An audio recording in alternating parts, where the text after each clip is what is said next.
Olá pessoal, tudo bem com vocês? Sejam muito bem-vindos ao podcast ASAP, Aliança para a Saúde Populacional. O tema do episódio de hoje, deste podcast, é saúde mental, um tema absolutamente fundamental e ainda mais essencial neste ano de 2020, ano em que a gente está passando por uma pandemia que muitos de nós, ou certamente todos nós, não vivemos na nossa vida. Pelo menos nos últimos 100 anos, a gente não, como humanidade, como sociedade, não vivenciou algo parecido com o que a gente tem vivido neste ano de 2020 e, evidentemente, isso traz impactos inúmeros para a nossa saúde mental. Para conversar sobre esse assunto neste podcast, eu convidei e fiquei muito feliz com o aceite do convite do Dr. Eduardo Tancredi, médico psiquiatra, membro do Comitê Técnico da ASAP e médico-chefe da eCare Group. Dr. Eduardo, agradeço imensamente a participação do senhor. Daniel, eu que agradeço, é um grande prazer estar falando aqui sobre esse tema, como você disse, um tema muito importante e agora mais ainda, né? Com certeza, é verdade. E aí eu queria começar, inclusive, perguntando para o senhor justamente isso. Quer dizer, o tema saúde mental, ele vem ganhando importância e protagonismo nos últimos anos, até nas últimas décadas, dá para dizer assim. Mas a gente, evidentemente, tem um evento em 2020 que torna tudo isso ainda mais sensível, ainda mais agudo, né? Eu queria que o senhor falasse um pouquinho do cenário atual da saúde mental na população brasileira e mundial e dos impactos que a pandemia do Covid-19 tem tido também sobre o nosso estado mental, digamos assim. Como você mesmo disse, saúde mental já era um tema em voga aí já há alguns anos, que é um tema cada vez mais debatido. Eu costumo dizer que a gente já vivia uma epidemia de saúde mental, uma pandemia de saúde mental, de problemas de saúde mental, e que agora com o advento aí dessa nova pandemia aqui, a situação com certeza vai agravar. Anteriormente a tudo isso que está acontecendo hoje, a gente já tinha aí, por exemplo, no Brasil, um dos países com maior incidência de depressão e ansiedade no mundo, né? Sendo essas as patologias mais comuns dentro do espectro de saúde mental. E já com uma dificuldade muito grande de lidar com isso em termos populacionais, em termos de saúde pública, né? E o que a gente sabe, é claro que nós estamos ainda no meio da pandemia, mas o que a gente sabe baseado em estudos de pandemias anteriores, mais especificamente em 2003 começaram esses estudos, na pandemia de SARS-CoV que aconteceu na Ásia, acometeu a Ásia e o Canadá, naquela época que começaram a estudar, na verdade, as questões relacionadas à saúde mental das pandemias. Porque antes disso, a prioridade é estudar como é que funciona o agente, né, o vírus, no caso. Perfeito, como é que se batalha, como é que você batalha contra ele e tal. Mas os estudos em relação à saúde mental começaram em 2003 e assim, mostram uma situação muito, muito grave, porque a gente tem... com certeza vai ter um aumento de problemas de saúde mental em toda a população, tá? Quando eu falo em toda a população, é que quando a gente fala em pandemia, a gente fala em doença, a gente imagina as pessoas doentes ou as pessoas envolvidas diretamente com a doença, mas não só isso. Mesmo as pessoas que só participaram do momento, né? Que não se contaminaram, não tiveram o problema da doença, de isolamento, de elas também sofrem, né? Também sofrem. Existem alguns estudos que mostram 30% de aumento de casos de problemas de saúde mental nessas pessoas. E nas 30%, pessoas, doutor? em torno de 30%, tá? E são vários estudos, né? Mas, por exemplo, se a gente pegar uma população específica, que é o profissional de saúde, que lida diretamente com essa situação, que muitas vezes traumática, há estudos que mostram 30% de aumento de patologias mentais, depressão, transtorno de estresse pós-traumático e assim por diante. Então, assim, é uma condição que, com certeza, né, eu costumo dizer, assim, até citando um amigo meu que fez esse paralelo, né? Como se fosse um surfista, né? Que está varando a arrebentação. A gente vinha tentando varar a arrebentação, né? E só levando na cabeça. Agora, parece que a hora que a coisa deu uma acalmada, vem uma outra onda agora para agravar mais ainda a situação. É verdade. Botar todo mundo na cabeça. Acho que nós todos estamos sendo levados ao limite, né?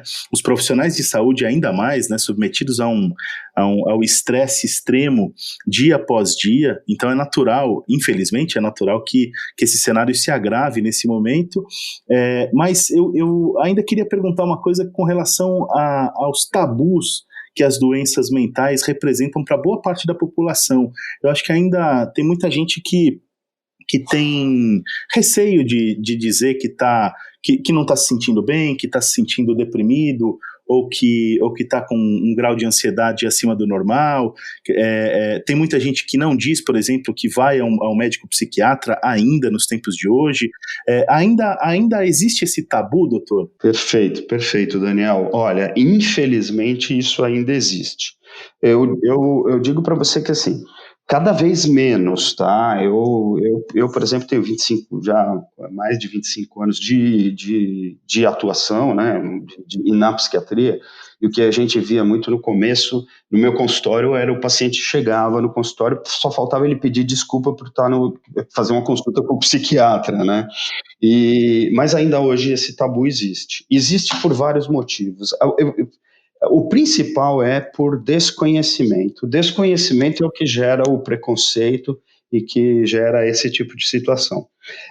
Há na cabeça das pessoas uma ideia de que a nossa mente funciona à parte do corpo, né? É como se fossem duas entidades separadas. Isso a gente já sabe que não, a medicina sabe disso, a biologia sabe disso. Não existe mente sem corpo e corpo sem mente. A mente, nós desenvolvemos nossas capacidades mentais para poder enfrentar situações de risco e poder garantir que o nosso corpo permanecesse vivo, né? Então, esse é o nosso o desafio diário. Como você falou, nós estamos o tempo todo sofrendo aí com estresse e situações que é para tentar botar ordem, botar um equilíbrio na nossa mente e no nosso corpo. Mas as pessoas ainda têm essa ideia. Isso vai muito porque, na verdade, a doença mental ou as doenças mentais, elas são estudadas por uma área da medicina que demorou um pouco para avançar, né? A neurociência, ela demorou um pouco para avançar porque até, vamos dizer, a década de 70, um pouco antes da década de 80, o cérebro era uma caixinha fechada, né, que você só conhecia, você ia entender o que tinha acontecido com ele depois da morte. É verdade. Abrir o cérebro para ver. E o que para a gente não é o suficiente para identificar como é que o cérebro está funcionando. Na década de 90 houve um avanço muito grande das neurociências, da possibilidade de estudar o cérebro em movimento e tudo, né, o cérebro em funcionamento, e entender as disfunções. Isso trouxe um avanço muito grande, mas esse avanço não é acompanhado pelo entendimento da sociedade né, da necessidade ou da integração disso. Então ainda vamos dizer, o psiquiatra ainda é considerado o fim da linha, né? É verdade. Eu não queria chegar nesse ponto. E é o que a gente precisa batalhar, na verdade, nós, sobretudo na nossa atuação na ASAP, né, que é uma aliança que busca as melhores práticas de saúde populacional, é a gente trazer a saúde mental, tirar a saúde mental dessa visão de que ela é à parte, que ela é algo só para o psiquiatra, que é o médico de louco, é o médico, né, da última linha, e trazer a saúde mental para a lógica da atenção primária de saúde, né? Ter saúde mental significa trabalhar a saúde básica mesmo, né? Não, e como o senhor falou, né, essa é a nossa missão realmente na ASAP. Quanto mais a gente falar sobre o assunto, mais conhecimento e inteligência a gente promover sobre o assunto, mais a gente desmistifica tudo isso, mais a gente quebra esses tabus e cumpre o nosso papel realmente.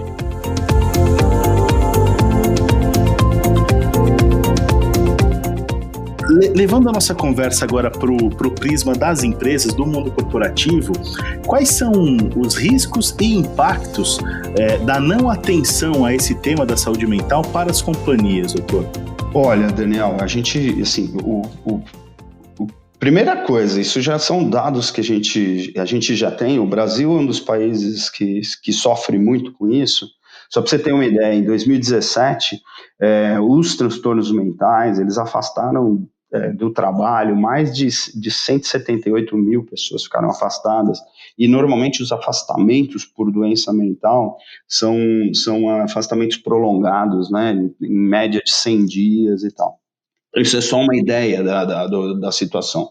É lógico que quando você chega num ponto de afastamento, você está falando de casos que deixaram de ter uma atenção logo no início e que foram se agravando até chegar num ponto que você não tem uma outra solução se não afastar ou entrar com tratamentos mais intensivos e tal.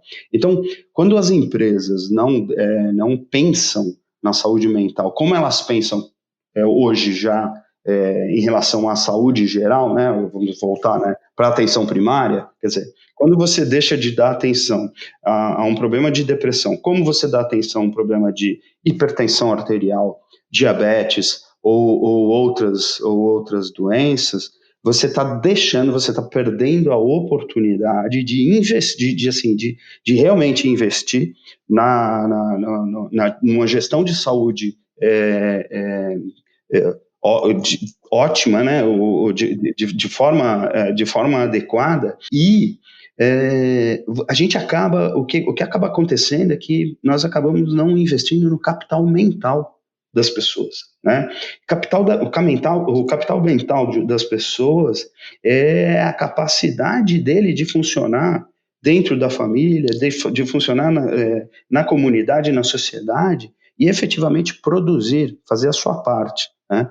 Quando as empresas deixam de dar essa atenção, elas estão perdendo muito isso e gerando prejuízos no final da cadeia, prejuízos econômicos e financeiros importantes. Com certeza. E aí, nesse sentido, de que maneira a gente pode ajudar os líderes organizacionais a elaborar um plano de gestão de saúde mental nas empresas? Quais são os primeiros passos, digamos assim, para que a gente comece, de fato, a olhar para esse tema e efetivamente cuidar desse tema dentro das organizações, doutor? Legal, Daniel. Eu aí vou seguir aí o modelo do que a gente estava conversando. Primeira coisa, né? Se a gente tiver na empresa, na liderança da empresa, o mesmo preconceito que existe na sociedade em geral, esquece, porque nada funciona. Então, a primeira coisa é a gente trabalhar a informação no corpo, né, na liderança, para que exista uma cultura de saúde mental dentro da empresa.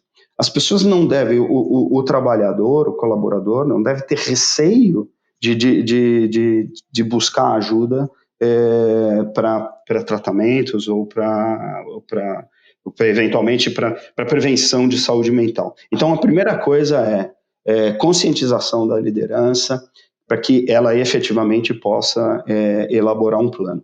Esse plano deve incluir, primeiro, informação, muita informação de qualidade, né? As pessoas têm que perder o preconceito. Então, o trabalhador, o colaborador tem que perder o preconceito. Para isso, é a informação que a gente tem que fornecer. O que é depressão, né? Depressão não é para quem tem falta do que fazer, não é porque falta um tanque para lavar roupa, não é isso, né? Depressão não é tristeza, depressão é uma doença, precisa ser entendida como as outras doenças são entendidas. Até existem bases biológicas da depressão muito interessantes que relacionam a depressão com outras doenças, por exemplo, hipertensão, diabetes, que são doenças inflamatórias no organismo. Então, as pessoas precisam ter esse tipo de informação e, a partir desta informação, obviamente, a empresa trabalhar junto com o seu, em geral, com o seu gestor de saúde, um projeto para colocar a saúde mental na atenção básica mesmo. Não, uma empresa não precisa ter um psiquiatra dentro do seu corpo de médicos de saúde ocupacional, mas ele precisa ter treinamento. O corpo de médicos ou de trabalhadores da saúde ocupacional tem que estar preparado para identificar e encaminhar tratamentos, eventualmente até conduzir tratamentos dessas condições mais básicas, entendeu? Então é informação e estruturação mesmo de um modelo que coloque a saúde mental na lógica da atenção primária de saúde. Faz todo sentido, doutor. Queria agradecer imensamente pela participação do senhor, por dedicar tempo para compartilhar com a gente essas dicas, esses ensinamentos, digamos assim, e desejar muito sucesso para o senhor na caminhada profissional e em todas as esferas. Muito obrigado, Daniel, e vai ser sempre um prazer falar sobre o tema aqui.